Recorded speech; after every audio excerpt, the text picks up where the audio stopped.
असीम पुण्योदय से हमारे बीच विराजमान हैं और आज क्षेत्र पर पूरे भारतवर्ष से जैन जनगणना जागरूकता अभियान को मूर्त रूप देने के लिए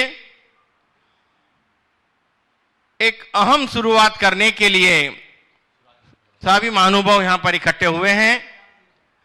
आज की ये प्रवचन श्रृंखला प्रारंभ हो उसके पूर्व मांगलिक क्रिया के लिए दीप प्रज्वलन और चित्र अनावरण के लिए मैं आमंत्रित कर रहा हूं, श्रीफल बाद में बैठ कर आमंत्रित कर रहा हूं श्रीमान विनोद जी काला, अध्यक्ष गुणायतन, और प्रदीप जी कासलीवाल, अध्यक्ष सिद्धवरकुट सिद्ध क्षेत्र। दोनों महानुभाव आए, चित्र अनावरण और दीप प्रज्वलन कर कार्यक्रम का शुभारंभ करें। पूज्यपाद के इस तेजोमय चित्र को हम सब के समक्ष उद्घाटित कर रहे हैं। गुणायतन ट्रस्ट के यशस्वी अध्यक्ष श्री विनोद जी काला कलकत्ता और सिद्धवरकुट सिद्ध क्षेत्र और कई संस्थाओं के अध्यक्ष माननीय प्रदीप कुमार सिंह जी कासलीवाल इंदौर। अब दीप प्रज्वलन। ज्ञान की एक ज्योत अश्रुत पंचमी के पावन पर्व पर हमारे आगम को हस्तलिखित आज प्रथम बार पुष्पदंत और भूत बली महामुनिराज ने प्रथम बार आकार दिया था ताड़पत्र पर, भोजपत्र पर, और वही आगम आज युगों युगों से हमारे बीच में मौजूद है और हमें ज्ञान की और प्रकाश की एक किरण अंधकार से प्रकाश की ओर ले जाने का एक अहम कार्य कर रही है। परम उपकारी मां जिनवाणी की आज हम पूरा देश आराधना कर रहा है। हम भी मुनि श्री प्रमाण सागर जी महाराज के सानिध्य में आराधना कर रहे हैं। अब आज के इस पावन दिन जब जिनवाणी का प्रादुर्भाव हुआ था, उस दिन जिनवाणी की साक्षात प्रतिकृति को, जिनवाणी के मानस पुत्रों को शास्त्र भेंट करने का अपूर्व अवसर आज प्राप्त किया। श्रीमान विनोद जी काला और मुकेश जी जैन मेट्रो परम गुरु भक्त ने। दोनों महानुभावों को मैं बुला रहा हूं, शीघ्रता से आए। मुकेश भाई आ जाएं और पूज्यपाद को शास्त्र भेंट कर असीम पुण्योदय का संचय करें। जोरदार करतल ध्वनियों से आप अपनी भावनाएं व्यक्त करें और दोनों हाथ ऊंचे करके आप भी अपनी अनुमोदना करें। हम सब मिलकर पूज्य मुनिद्वय को आज शास्त्र भेंट कर रहे हैं, इन्हीं भावनाओं, मंगल भावनाओं के साथ।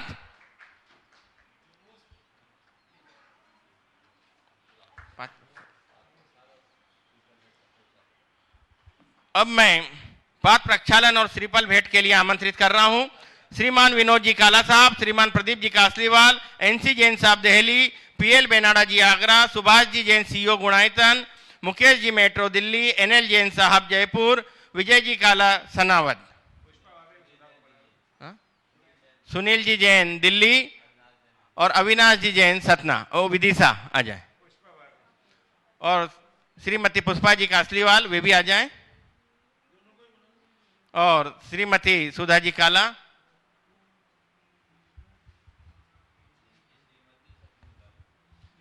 जो भी सब पत्निकाएं हैं वो सभी आ जाएं।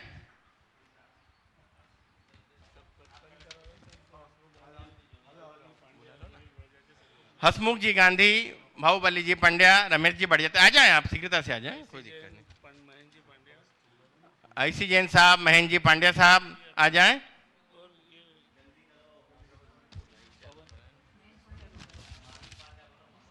महावीर जी पांड्या गुना, नीचे देख के थोड़ा सा आ जाइए आप, आ जाओ। रत्नत्रय से शोभित गुरु के चरणों में सत सत वंदन, प्रासुक जल से चरण पखारे पावन हो गया अंतर मन, गंधोदक पा भाग्य जगे हैं श्रद्धा सुमन करके अर्पण, पुण्योदय से अवसर आया आशीष मिला महका उपवन। आज दोपहर में जैन जनगणना जागरूकता अभियान की जो एक वृहद राष्ट्रीय मीटिंग का आयोजन किया गया है, उस पर प्रकाश डालने के लिए मैं आमंत्रित कर रहा हूं माननीय श्री प्रदीप कुमार सिंह जी कासलीवाल, ट्रस्ट अध्यक्ष सिद्धवरकुट सिद्ध क्षेत्र कमेटी को। अतुल भाई आ जाओ। परम पूज्य मुनि श्री प्रमाण सागर जी के चरणों में नमन, नमोस्तु। विराग सागर जी महाराज के चरणों में नमोस्तु। उपस्थित महानुभाव, आप सबको सादर जय जिनेन्द्र। आज मुनि श्री प्रमाण सागर जी के निर्देशन में और इनकी इच्छा के अनुसार आज एक पूरे भारतवर्ष में एक नई क्रांति के हिसाब से प्रयास करा जा रहा है। जैन जनगणना जागृति अभियान, ये एक ऐसा अभियान है कि अपने हमेशा हर जगह कुल पूरे जो पिछली जनगणना हुई थी उसमें कुल 45 लाख जैनियों का अपना जैन धर्म के हिसाब से थे, जबकि कुछ जो टेस्ट केसेस करे गए उससे ऐसा प्रतीत होता है कि 85% कम करे गए, मतलब कई जिलों में 8 गुना ज़्यादा है।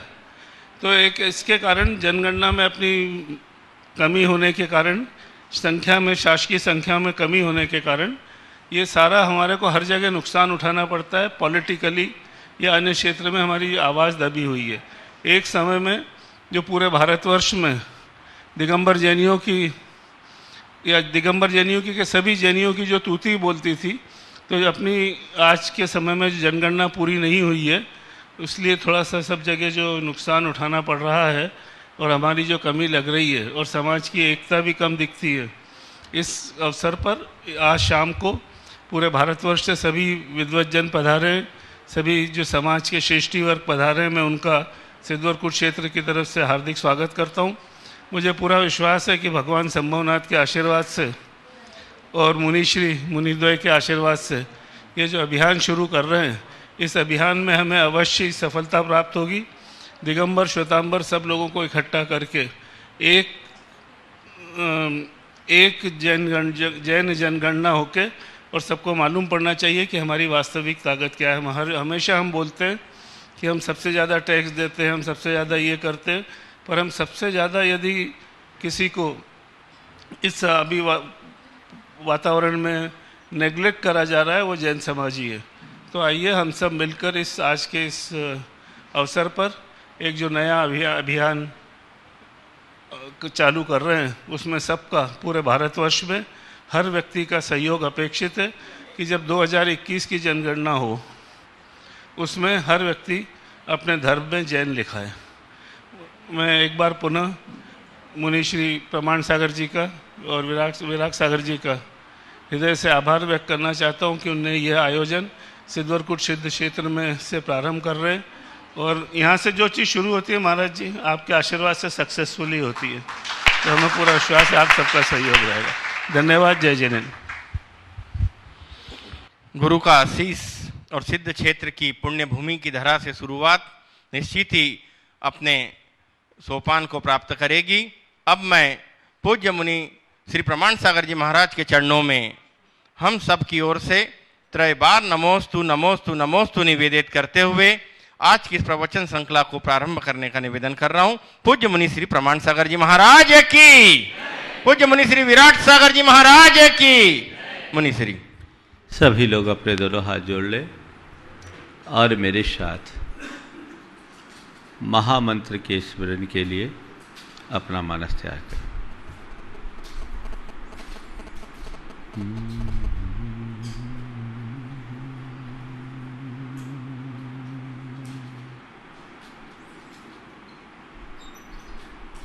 नमो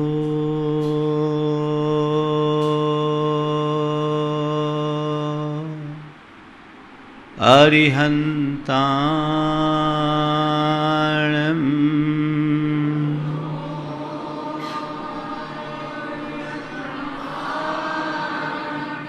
नमो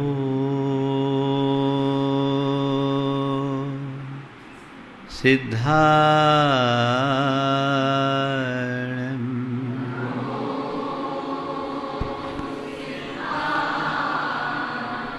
नमो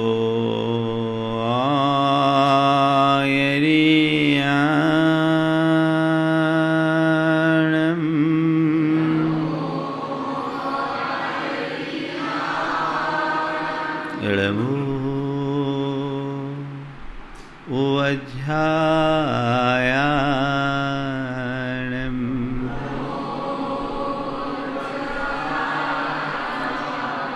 नमो लोये सवशाहुनं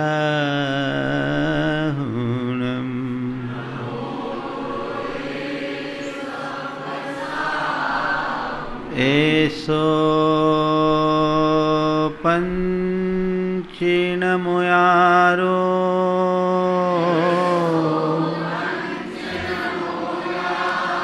सवपावपनाशिनो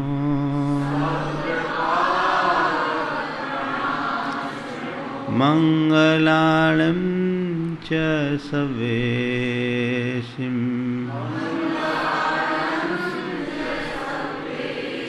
पढ़मं होई मंगलम। जय बोलो देवादिदेव 1008 श्री भगवान महावीर स्वामी की, अहिंसा परमो धर्म की, परम पूज आचार्य गुरुवर श्री विद्यासागर जी महाराज की।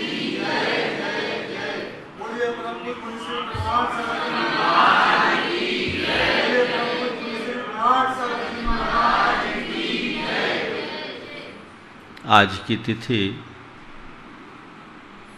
हमारी संस्कृति की बड़ी महत्वपूर्ण तिथि है। महत्वपूर्ण इसलिए कि आज की तिथि में हमें आंखें मिली। हम सबको ये पता होना चाहिए कि भगवान महावीर के निर्वाण के उपरांत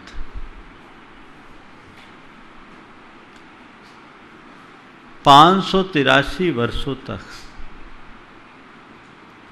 भगवान की वाणी गुरु शिष्य परंपरा से प्रवाहित होती रही। भगवान महावीर और महावीर के बाद 3 केवली हुए, इंद्रभूति गौतम, सुधर्मा स्वामी और जम्बू स्वामी। और उसके बाद 5 श्रुत केवली हुए, विष्णुमित्र, विष्णु कुमार, नंदी मित्र, अपराजित, गोवर्धन और भद्रबाहु। इन सब का काल 161 वर्ष हुआ। इतने काल तक भगवान की वाणी सुरक्षित रही। अंतिम श्रुत केवली भद्रबाहु के बाद क्रमशः अनेक आचार्य हुए, जिनका ज्ञान उत्तरोत्तर कम कम कम कम होता रहा। और भगवान महावीर के निर्वाण के उपरांत जब 583 वर्ष बीत गए तो उस काल में एक धरसेन नाम के आचार्य थे, जो गिरनार की गुफा में साधनारत थे। उन्हें द्वादशांग के 12वें अंग दृष्टिवाद अंग के महाकर्म प्रकृति का कुछ अंश मात्र ज्ञान था। उनके मन में एक दिन एक विकल्प आया कि दिनों दिन क्षीण होती हुई स्मृति के परिणाम स्वरूप भगवान की ज्ञान की गंगा अब चुल्लू तक तो सीमित हो गई, कहीं ये भी न सूख जाए। आने वाली पीढ़ी का क्या होगा, आने वाली परंपरा का क्या होगा। उनके मन में इस बात की चिंता जगी कि मेरे बाद मेरा ज्ञान कहाँ जाएगा। उस समय अरहद बलि नाम के एक महान आचार्य थे, जिनके सानिध्य में महिमा नगरी में मुनियों का एक महासम्मेलन हो रहा था। उन्होंने अपना संदेश आचार्य अरहद बलि के पास भेजा और कहा कि 2 ग्रहण और धारण में कुशल मुनि को मेरे पास भेजो, जिसे मैं अपना ज्ञान दे सकूं। वहां से उन्होंने 2 मुनियों को आचार्य धरसेन के पास ज्ञान लेने के लिए भेजा। इधर से मुनि निकले और एक रात्रि में आचार्य धरसेन को स्वप्न में 2 युवा बैल दिखे। शुभ्र आकृति वाले वे सशक्त बैल देखते ही उनके मुख से निकला, जय सुय देवता, श्रुत देवता जयवंत हो। और थोड़े ही दिन बाद 2 युवा मुनि उनके चरणों में उपस्थित हो गए। उन्होंने अपना परिचय दिया। धरसेन महाराज को प्रसन्नता तो हुई पर उसे प्रकट नहीं किया। उनकी परीक्षा के लिए दोनों को एक मंत्र दिया अलग अलग, इस मंत्र की साधना करो, उसके बाद हम तुम्हें आगे की बात बताएंगे। जो उन्होंने मंत्र दिया, पहले तो उन्होंने उस मंत्र को साधा, तो साधने के बाद जो देवता प्रकट हुए वो विकृत रूप में हुए। इन्होंने देखा देवता के आंगोपांग तो ऐसे होते नहीं, ये विकृत क्यों हैं? तो उनने अपने मंत्र का निरीक्षण किया। एक का मंत्र हीनाक्षरी था और एक का मंत्र अधिकाक्षरी था, माने एक में एक अक्षर कम था, एक में एक अक्षर अधिक। इसे देखते ही तुरंत उन्होंने अपनी प्रतिभा से उस मंत्र को संशोधित किया और फिर साधना की, तो एकदम उस मंत्र के अधिष्ठात्री देव अपने सौम्य रूप में प्रकट हो गए। कहते हैं देवता प्रकट हुए तो उनमें से एक की दांतों की पंक्ति बड़ी टेढ़ी मेढ़ी थी, तो उनने पुष्प की तरह उनके दांतों की पंक्ति को सेट कर दिया, इसलिए उनका नाम पुष्पदंत पड़ गया। और दूसरों की देवों ने पूजा की, इसलिए उनका नाम भूत बलि पड़ गया। परीक्षा में उत्तीर्ण हो जाने के बाद आचार्य धरसेन ने महाकर्म प्रकृति विषयक जो ज्ञान उनके पास था उसे नव आगंतुक पुष्पदंत और भूत बलि के लिए उन्होंने उड़ेल दिया।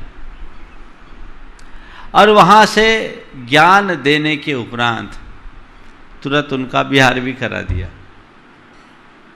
चातुर्मास के लिए दोनों निकले। आगे चलकर पुष्पदंत भूतबली, पुष्पदंत आचार्य ने अपने भांजे जिन पालित को दीक्षा दिया और भूतबली ने जिन पालित को दीक्षा दिया, और पुष्पदंत आचार्य ने सत प्ररूपणा सूत्र की रचना की, 20 प्ररूपणा रची।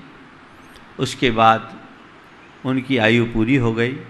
शेष कार्य सठखंडागम के रूप में आचार्य भूतबली ने सृजा, और ये कार्य जिस दिन पूरा हुआ वो जेठ शुदी पंचमी का दिन था, और इसलिए उस दिन की तिथि को श्रुत पंचमी के रूप में मनाया जाने लगा। दिगंबर परंपरा के अनुसार लिपिबद्ध रूप में ये पहला ग्रंथ था। आगम का उल्लेख सर्वप्रथम अगर हुआ तो पुष्पदंत भूतबली के माध्यम से सठखंडागम के रूप में हुआ। इसी के समानांतर काल में आचार्य गणधर भट्टारक ने आपके पेज दोष विहत्ति, जिसे कासाय पाहुड़ कहते हैं, उसकी रचना की। और इन्हीं काल में आचार्य कुंदकुंद आदि ने समय सार आदि महान महान ग्रंथों की रचना की। कुल मिलाकर आज की तिथि से हमारे यहाँ श्रुत की रचना की परिपाटी चली, इसलिए ये तिथि हमारे लिए बड़ी महत्वपूर्ण है। हमारे यहाँ शास्त्र को श्रुत कहते हैं, क्योंकि जो श्रुतियों से चला आ रहा है, जिसे सुन कर के जाना गया है और बाद में लिखा गया है, वो श्रुत। जो सुनने में आए वो श्रुत। इसी क्रम से यह चला आ रहा है और उसी अनुरूप आज ये परंपरा आ रही है।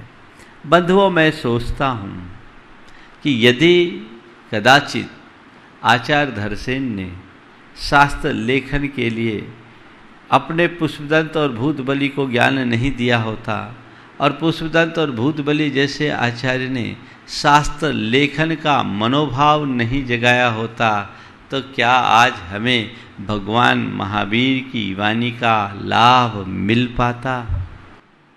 कितना बड़ा उपकार है उनका। वो एक परिपाटी की शुरुआत हुई और उसके बाद इतनी जिनवानी लिखी गई।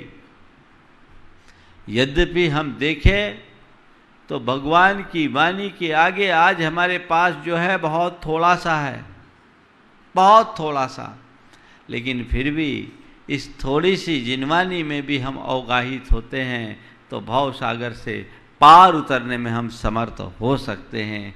ये जिनवानी हमें आज भी भव पार लगाने में समर्थ है। हमें ये सौभाग्य मिला, उन महान महान आचार्यों ने अपनी साधना के काल को हम सबके कल्याण में खपाकर करुणा बुद्धि से शास्त्र लिखा। आज अपने आप को देखो, हम कहाँ हैं? लोगों के पास आज शास्त्र पढ़ने तक का समय नहीं है। जिन्होंने तुम्हारे लिए इतना सब कुछ किया, तुम्हारा उनके प्रति क्या बहुमान? ये कितनी बड़ी धरोहर हमें मिली है, कभी आपने सोचा? मैंने अभी कहा था कि आज की तिथि में हमें आंख मिली, दृष्टि मिली। सच है, अगर ये जिनवानी हमारे पास नहीं होती तो हम अंधे ही बने रहते। आज हमें पता है आत्मा अनात्मा का, हमें पता है हित अहित का, हमें पता है कर्तव्य अकर्तव्य का, हमें पता है उपादेय का। किसने बताया? इस जिनवानी ने बताया। अपने आप को देखो, जिनवानी के प्रति तुम्हारी क्या दृष्टि है? बहुत ज्यादा हो जाए तो श्रुत पंचमी के दिन शास्त्रों को धूप दिखा दे, पूजा कर ले, वेस्टर्न चढ़ा दे, काम खत्म। नहीं, ये दृष्टिकोण ठीक नहीं है। सबसे पहले व्यक्ति को चाहिए कि वो जिनवानी के प्रति निष्ठावान बने, उनके वचनों को प्रमाण मान करके चले। तुम्हारे मन में जिनवानी के प्रति कितनी निष्ठा है? जिनवानी को प्रमाण मानते हो या शास्त्र की बातें मान करके छोड़ देते हो? बोलो, हाँ? जिनवानी को प्रमाण मानते हैं? सच पूछो तो जिनवानी को जिस रूप में हमें प्रमाण मानना चाहिए, वैसी मानसिकता अभी लोगों की बनी ही नहीं है। जिनवानी को प्रमाण मानते हो आप लोग कब? जब शास्त्र की गद्दी में बैठते हो तब। अपने जीवन व्यवहार में शास्त्र की बातों को यथार्थ मानते हो या नहीं? जिनवानी में जो कुछ भी लिखा है वो मेरे जीवन के हित का उपदेश है, भगवान का मार्गदर्शन है जो जिनवानी के रूप में हमारे पास आया है। मुझे उसे प्रमाण मानकर अपनाना चाहिए। आप सड़क चलते हो, गाड़ी ड्राइव करते हो, सड़क के किनारे अनेक साइन बोर्ड लगे होते हैं। आप क्या करते हो? जो भी साइन बोर्ड है उसे देखकर अनदेखा करते हो या उसे फॉलो करते हो? क्यों? क्यों? एक्सीडेंट नहीं, कोई शरारत भी तो कर सकता है। नहीं, ये ऑथेंटिक है, ये ऑथराइज्ड है, अथॉरिटी ने लगाया है, ये हमारे भले के लिए है। यदि इसका अनुपालन नहीं करेंगे तो हम दुर्घटना के शिकार होंगे। कहीं ट्रेनिंग लिया उसके लिए? कहीं प्रवचन में आपने सुना? क्यों? आपने अब देखा तो गियर वैसा बदला, डाउन किया तो गियर वैसे किया। आपको दिख रहा है यहाँ एन टर्न है, यहाँ यू टर्न है, यहाँ एल टर्न है, यहाँ स्पीड ब्रेकर है। जो कुछ सामने है, आप अपनी गाड़ी की गति को उसी अनुरूप नियंत्रित करते हो और आगे बढ़ाते हो। क्यों? उसे प्रमाण मानते हो। मानते हो प्रमाण? अब बोलो, जिनवानी को प्रमाण मानते हो? अब क्या हो गया? अभी तो कह रहे थे हम लोग जिनवानी को प्रमाण मानते हैं। अब क्या जवाब है? सबकी बोलती बंद हो गई। बोलिए, कहां है हम? जिनवानी की पूजा करते हो, जिनवानी को अर्घ चढ़ाते हो, जिनवानी को सिर पर रखते हो, लेकिन जिनवानी को कितना प्रमाण मानते हो?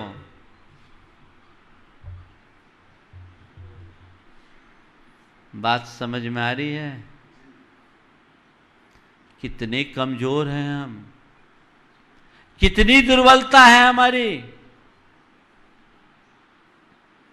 निष्ठा जगाइए। पहली बात, जिनवानी को प्रमाण मानिए। ये जिनवानी मेरी कल्याणी है, इसमें उल्लिखित बातों में ही मेरा हित है। मैं उनका अनुकरण नहीं कर पाता, ये मेरी दुर्बलता है। लेकिन यहां जो लिखा है मार्ग तो यही है। पहली बात, जिनवानी को प्रमाण मानो। दूसरी बात, उस पर अमल करने की कोशिश करो। प्रमाण मानोगे तब अमल कर पाओगे, प्रमाण ही नहीं माने तो अमल कैसे करोगे? तो पहले प्रमाण हमने मान लिया, अब अमल करो।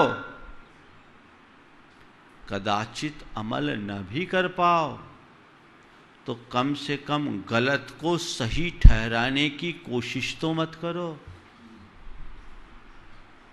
बहुत सारे लोग ऐसे हैं जो गलत को सही ठहराने की कोशिश करते हैं। अपनी बुद्धि का ऐसा दुरुपयोग मत करो। मैं नहीं कर सकता, ये मेरी दुर्बलता है, मुझे उसे स्वीकारना चाहिए और बल्कि उसके प्रति ग्लानि का भाव होना चाहिए, तो कल वो मुझे सुधरने में सहायक बन सकता है।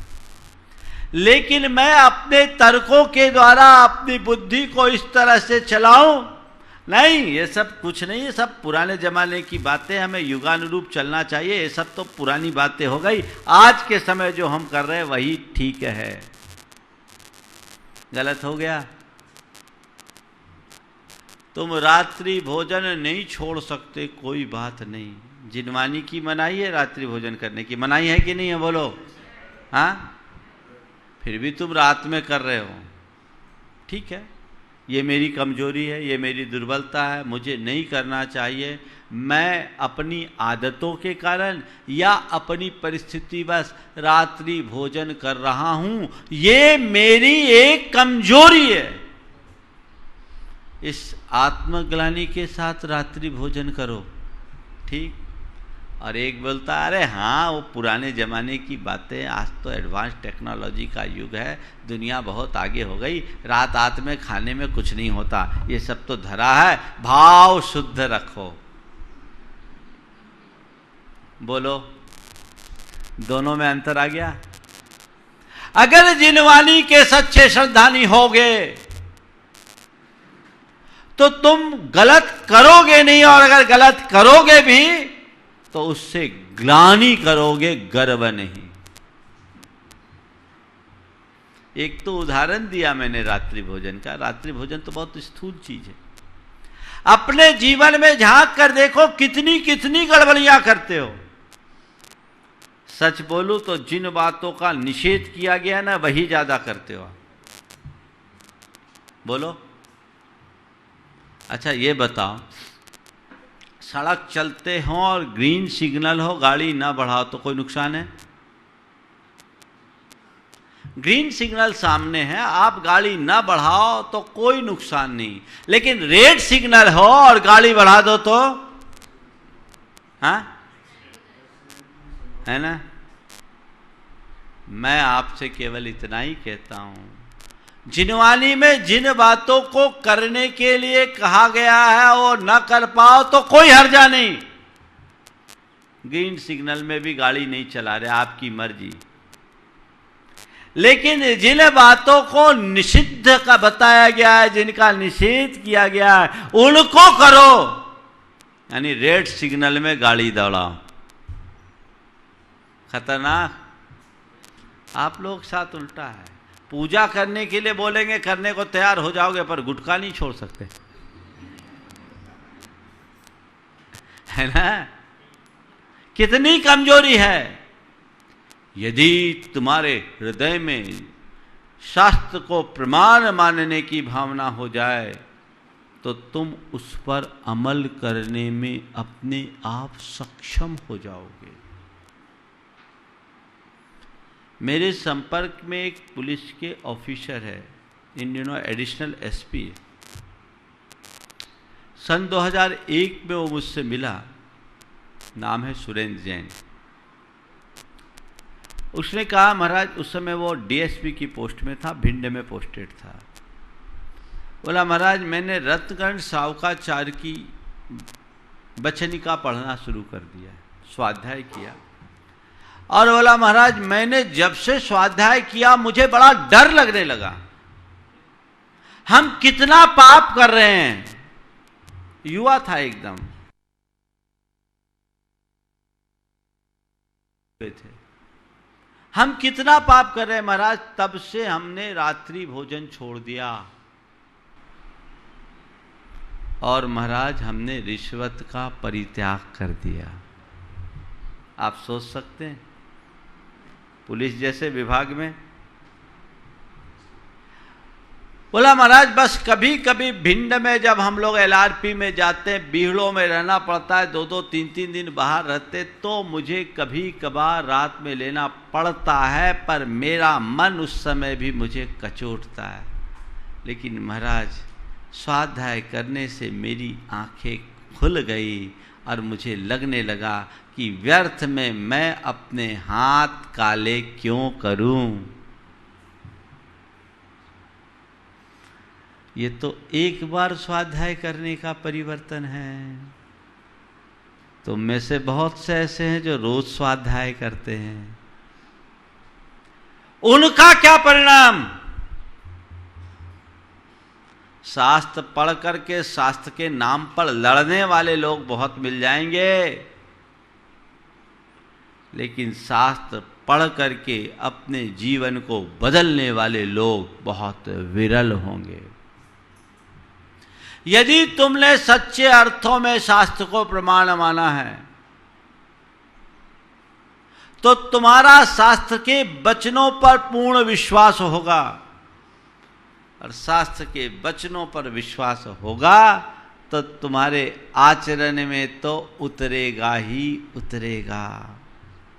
तो शास्त्र को प्रमाण मानो, शास्त्र के वचनों पर अमल करने की कोशिश कीजिए,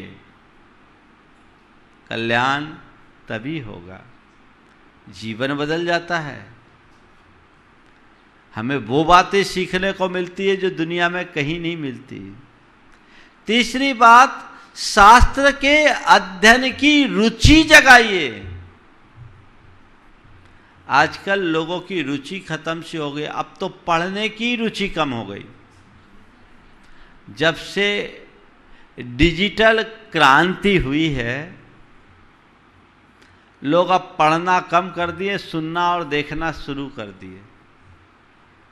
लेकिन नहीं, शास्त्र को पढ़ने में रुचि जगाइए। दुनिया की बातें संसार में तुम्हें कहीं भी मिल सकती है, पर कल्याण की बातें तो शास्त्रों में ही मिलती है। ऐसे ऐसे अनसुलझे रहस्य सुलझ जाते हैं जिसकी कभी कोई कल्पना भी नहीं कर सकता। रुचि जगाइए। लोग बोलते हैं महाराज रुचि तो रहती, समझ में नहीं आता तो फिर मन नहीं लगता। बहुत से लोग ऐसे होंगे। जो लोग ऐसे कहते हैं कि मुझे शास्त्रों की बातें समझ में नहीं आती, मुझे ऐसे लोगों की बातें समझ में नहीं आती। क्यों?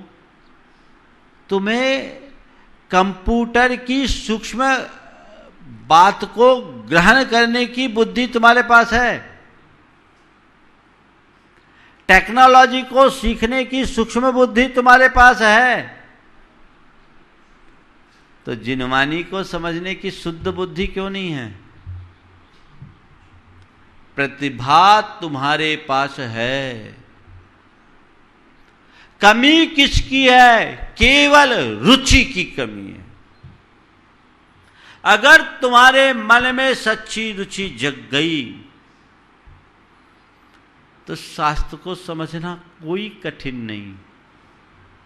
बड़े आसानी से शास्त्रों की बातों को आप समझ सकते हैं और अपने जीवन को तदन रूप ढाल सकते हैं।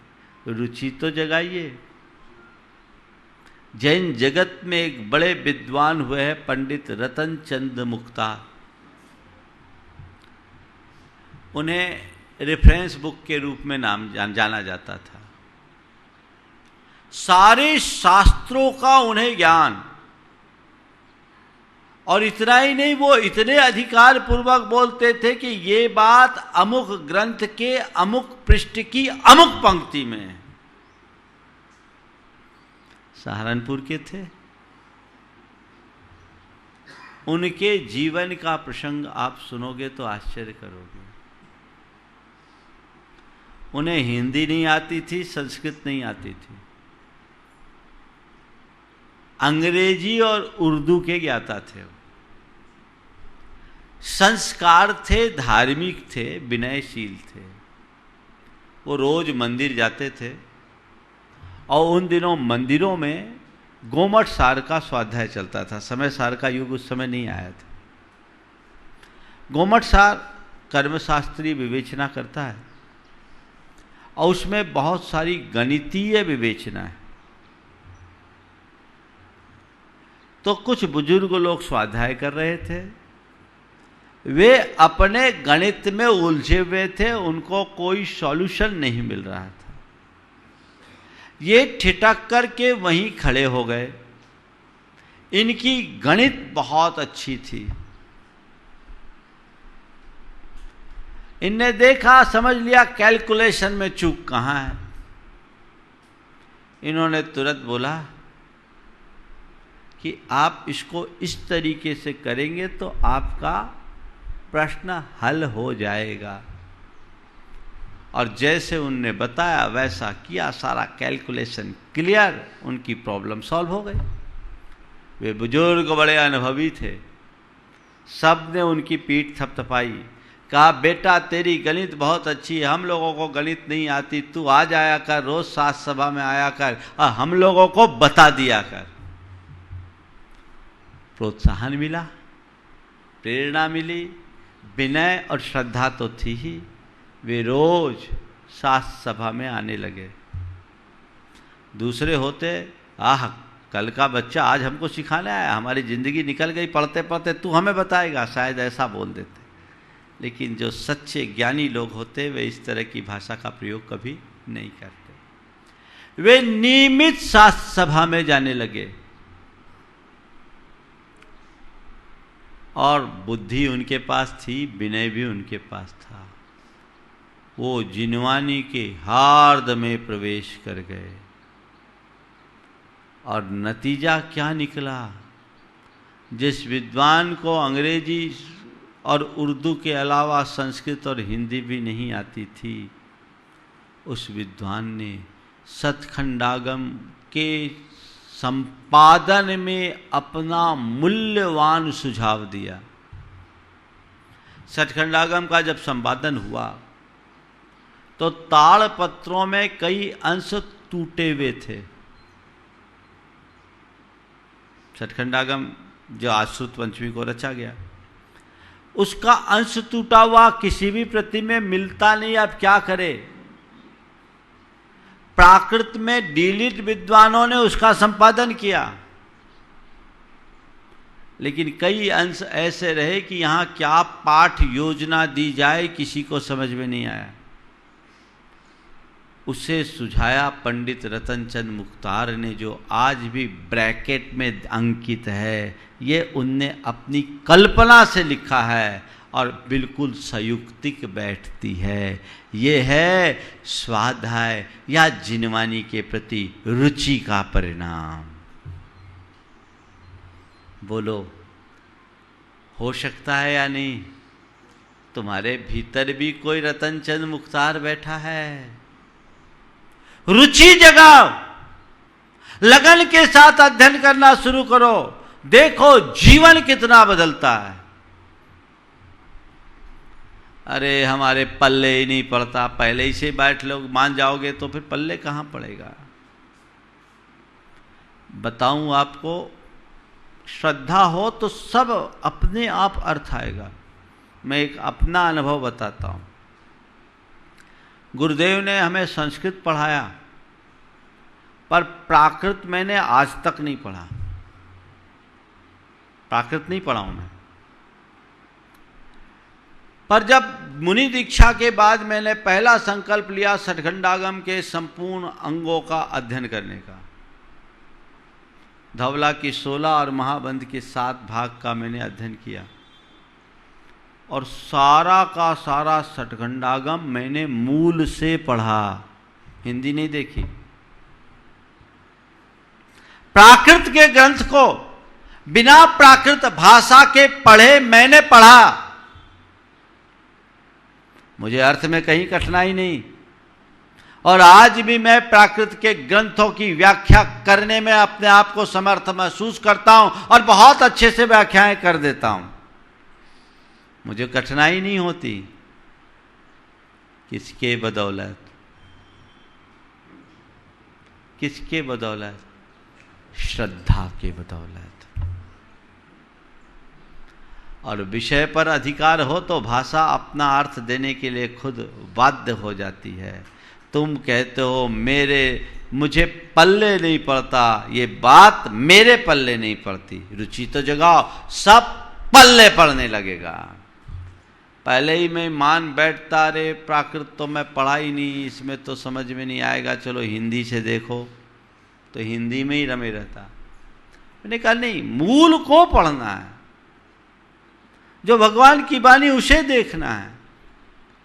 अर्थ आ गया, आराम से आ गया। अब बिना प्राकृत पढ़े मैं प्राकृत की व्याख्या करने में समर्थ हो गया। आपसे भी मैं कहता हूं, अंदर श्रद्धा जगाइए। जिनवानी को कम पढ़ करके भी आप बहुत कुछ हृदयंगम कर सकते हैं। रुचि जगाना चाहिए। तो पहली बात, शास्त्र की बातों को प्रमाण मानिए। दूसरी बात, शास्त्र की बातों पर यथासंभव अमल करने की कोशिश कीजिए। तीसरी बात, अमल न कर पाओ तो कम से कम गर्व नहीं, ग्लानि का भाव रखो।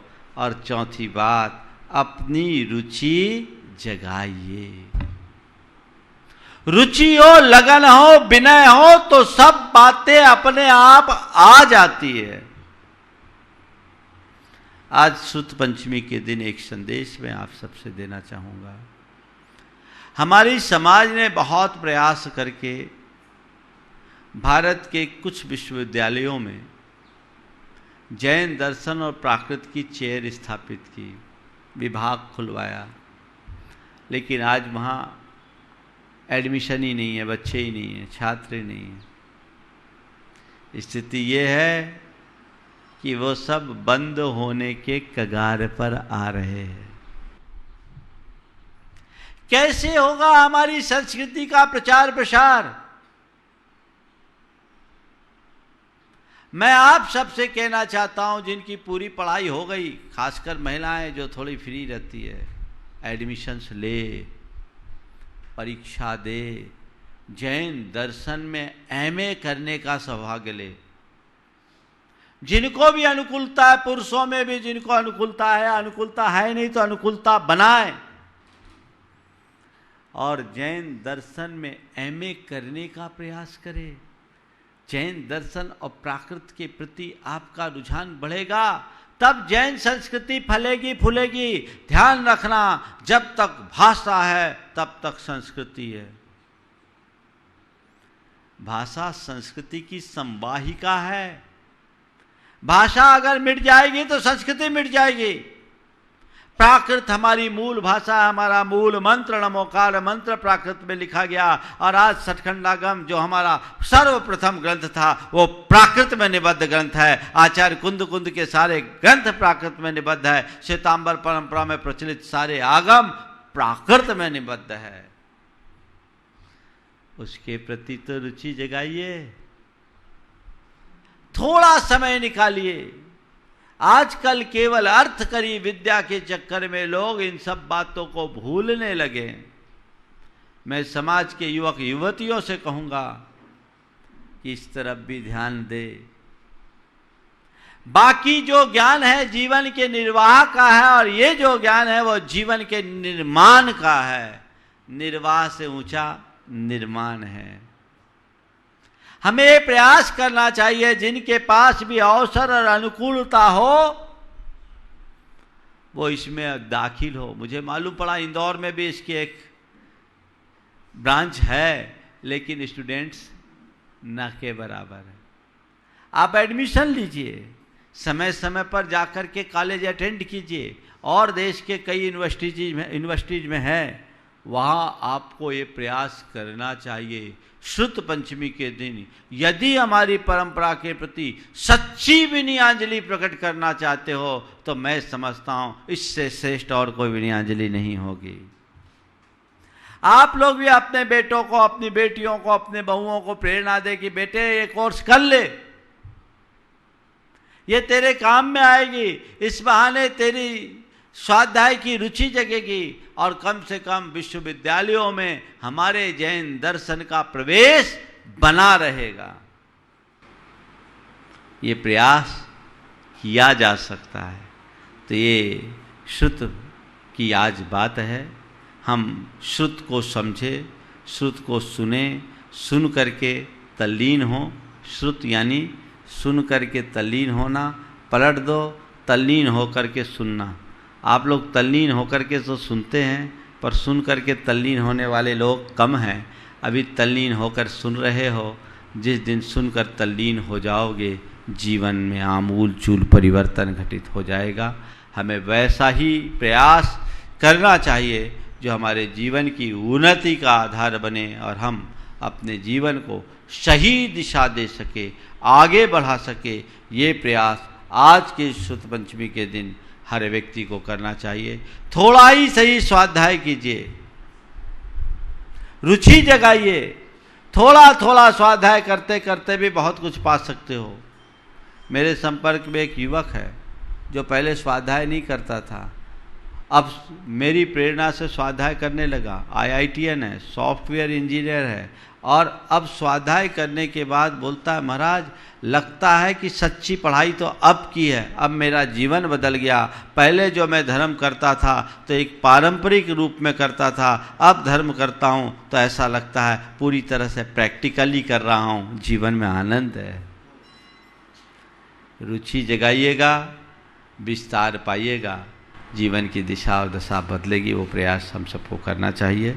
बंधुओं, समय आप सबका हो रहा है। अभी महाराज श्री मंगल भावना का पाठ करेंगे, आप सबको सुनने का सौभाग्य मिलेगा। आज के दिन जैन जनगणना जागरूकता अभियान के कार्यक्रम को गति देने के लिए आज उसकी पहली चिंतन बैठक का यहाँ आयोजन किया गया है। बहुत सारे लोग आ गए हैं, बहुत सारे लोग आने वाले हैं। मुझे पक्का भरोसा है कि यहाँ के चिंतन से श्रेष्ठतम नवनीत निकलेगा, जो हमारी संस्कृति को और समाज को संरक्षित करने में सहायक बनेगा। मुझसे लोग कह रहे थे महाराज रविवार के दिन होता तो बहुत अच्छा होता। मैंने कहा शुद्ध पंचमी के दिन अगर हम संस्कृति के विकास का कोई संकल्प लेंगे तो निश्चयतः फलेगा।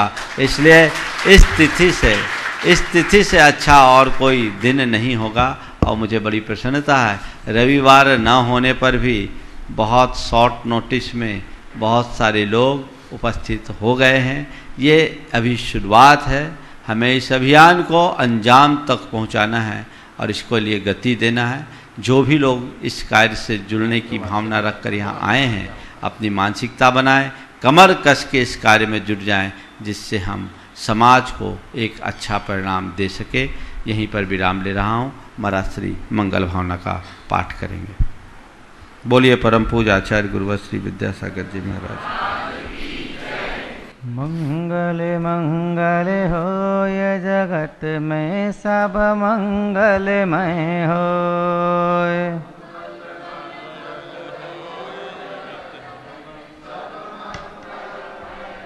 इस धरती के हर प्राणी का मन मंगलमय होय।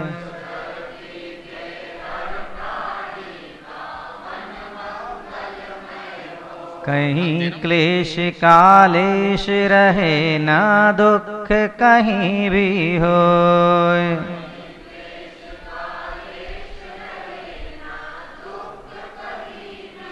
मन में चिंता भय न सतावे रोग शोक नहीं होय।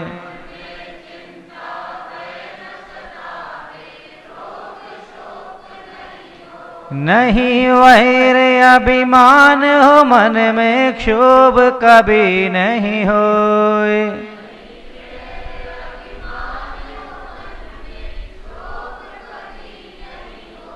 मैत्री प्रेम का भाव रहे नित मन मंगलमय होय।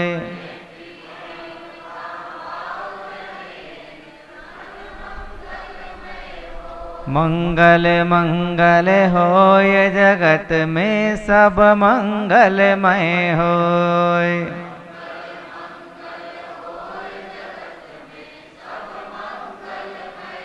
इस धरती के हर प्राणी का मन मंगलमय होय।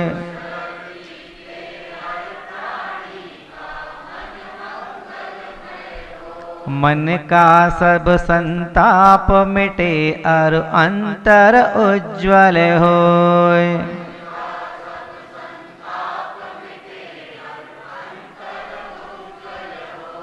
राग द्वेष और मोह मिट जाए आत्म निर्मल होय।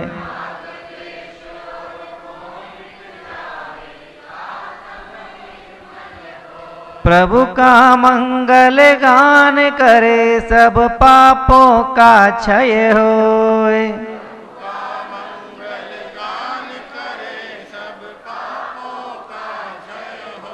इस जग के हर प्राणी का हर दिन मंगलमय होय।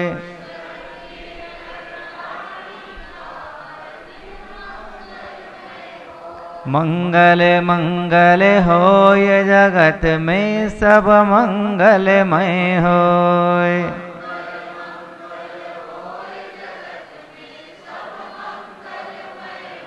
इस धरती के हर प्राणी का मन मंगलमय होय।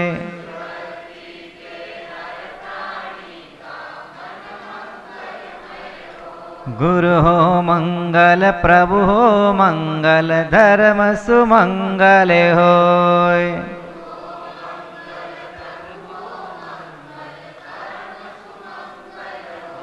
मात पिता का जीवन मंगल परिजन मंगल होय।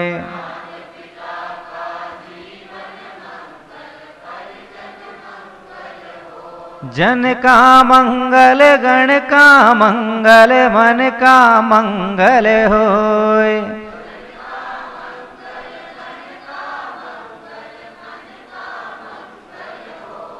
राजा प्रजा सभी का मंगल धरा धर्ममय होय।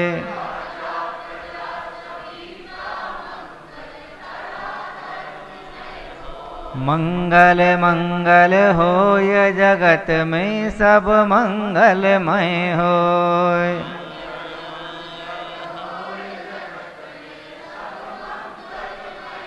इस धरती के हर प्राणी का मन मंगलमय होय।